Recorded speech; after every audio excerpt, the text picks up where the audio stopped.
Thank you for tuning in to Shikama Live with your host Shikama, produced by Boundless Enterprise LLC in association with www.lasvegasnevadadui.com. Today I'm going to discuss a topic about the homosexual agenda. I wrote an article specifically discussing Uganda. Uganda is a very tiny nation in Africa. It has a total population of 1 million. So it is a very tiny country. 75% of its population is centered in only 3 cities. So for the most part, Uganda is barren. Now, there is a mass exodus from Uganda by the males there. They have a very strange industry of the Ugandan males, the young Ugandan males who work out, make themselves attractive, and they catch foreign women who come to Uganda, and the Ugandans are very, very friendly, and so the foreign women come to Uganda, see these very attractive black men, and they fall in love and take them back to their country. And so then the Ugandan male is then living the high life compared to whatever he had. Now, Ugandan isn't necessarily poor, but they are very poor in human resources. They passed a law condemning homosexuality. It is a very staunchly religious country. They are pseudo-Muslim, pseudo meaning while they are Muslim in name, it is a very different version of Islam, and it is heavily influenced by the historical Ugandan religion, which was a very earthy religion. And in fact, still 10 to 15% of the population still holds on to that old traditional religion, which I would like to see flourish. You don't need to have some foreign religion in your country to begin with. But anyway, on the surface, it sounded very abrasive to the homosexuals around the world that the country would dare to tell its own population what to do by passing this law against homosexuality, with the offense, the highest offense, being put to death. Well, when you then read the law, it isn't necessarily homosexual per se, as much as it is pedophilia. That is, any time that the victim of the crime comes forth with evidence that the perpetrator forced themselves on you. This could be grown people, but for the most part it is automatically assumed, if it's with a minor, that it is pedophilia, and the person is it is automatically assumed to be guilty, and without any indication by the victim, and the person will be put to death. So it is more of a forceful crime perpetrated by one person against a victim, and not necessarily just people walking down the street holding hands, like the homosexual agenda likes to try and convey these horror stories, and trying to convey and put forth their propaganda for everybody to hate this country and to commit sanctions. Well, Obama got involved, and he did threaten to impose sanctions. Well, the president or prime minister of Uganda the article was written some time ago, stood up to Obama and said, "I don't care who you are. I don't bow to you. This is a religious-based law. I don't bow to you, and nothing that you can do can do anything to me. If you don't want to sell or have your country trade with me, that is your business. I will adhere to my God." Now, as religious people, I would assume you would stand with this man and appreciate this man, as Ugandans also appreciated this man. If 10% of the population were strict homosexuals in Uganda, within 10 years, the country would be desolate. Let's think about these demographics first of all. If you have a mortality rate of 3 people per second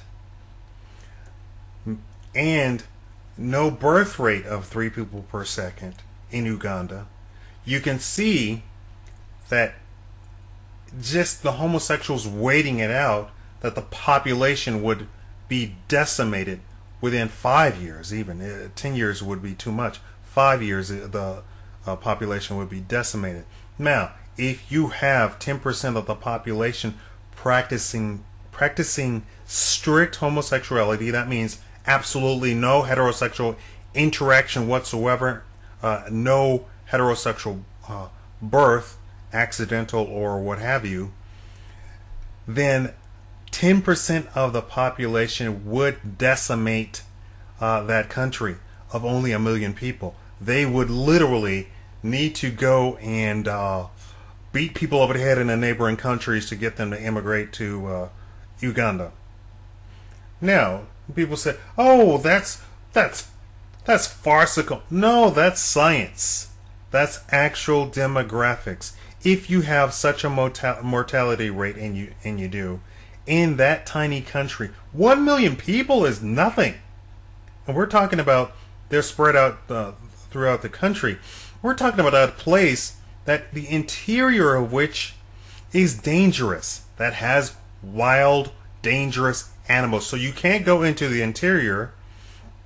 You don't have enough people to carry on the crafts and human resources that is necessary to make the country flourish and thrive. Literally, the people have to have 6 kids. The couples have to have 6 kids each to even bear the population as it stands. So, what does this law mean to the country? Well, it means that if you want to practice strict homosexuality, you need to leave the country. They are not forcing people to stay there. People are already leaving on their own through this sort of hooker, male hooker or male gigolo practice that they have going on. But seriously, this could possibly decimate the country and make it come out of existence, just bleed it out of existence within years. I'm sure that they did not come to, and several other African countries have passed similar laws. And then when you look at the law, it's not as flimsy as the homosexual agenda makes it out to be. Now, there are 2 different groups.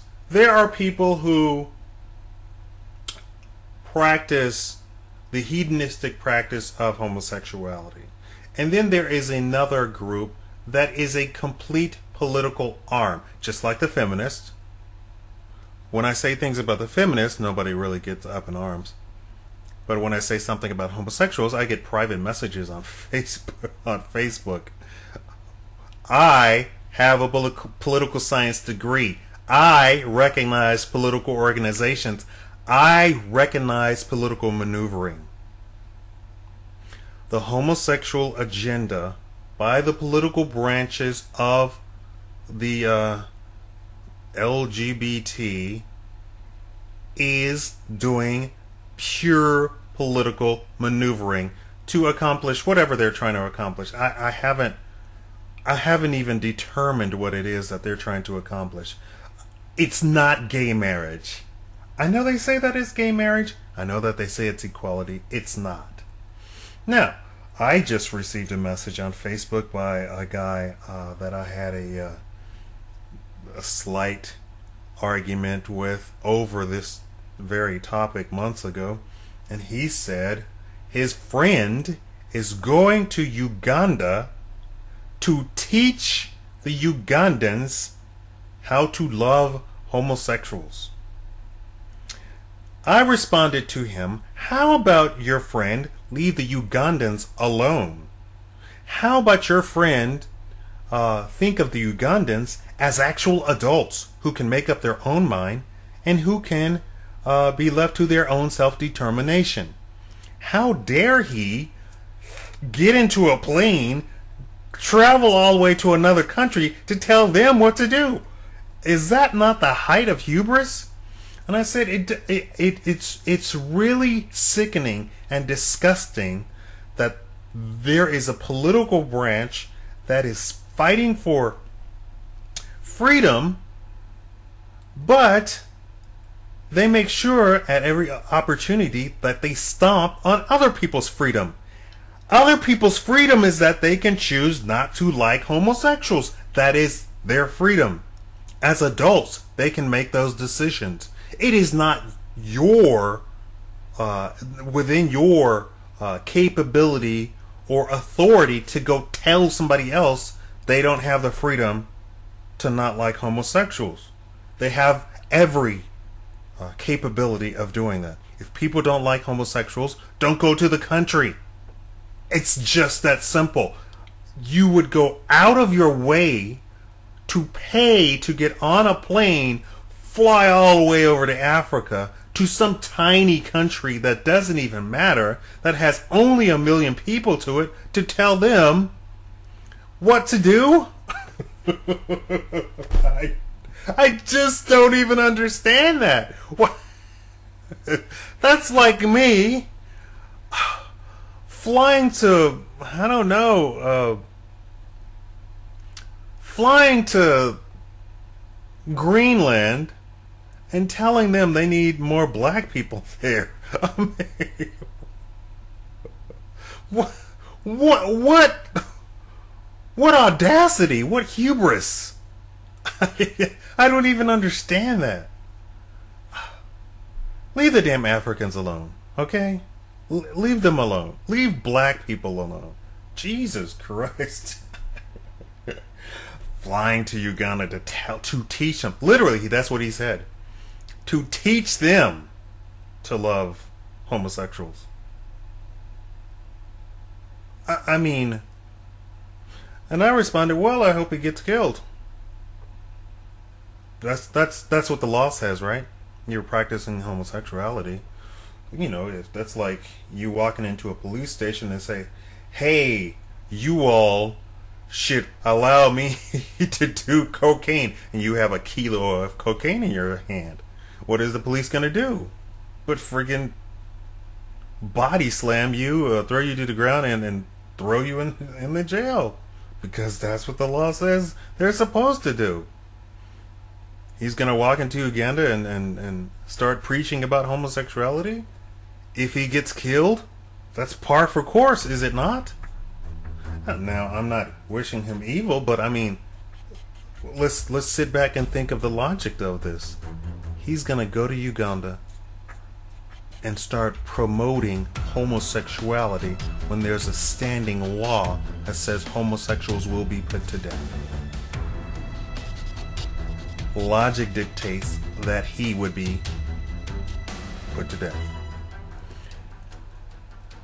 Leave Africans alone. Leave black people alone. I know I've said that in all of my other videos. Leave people alone.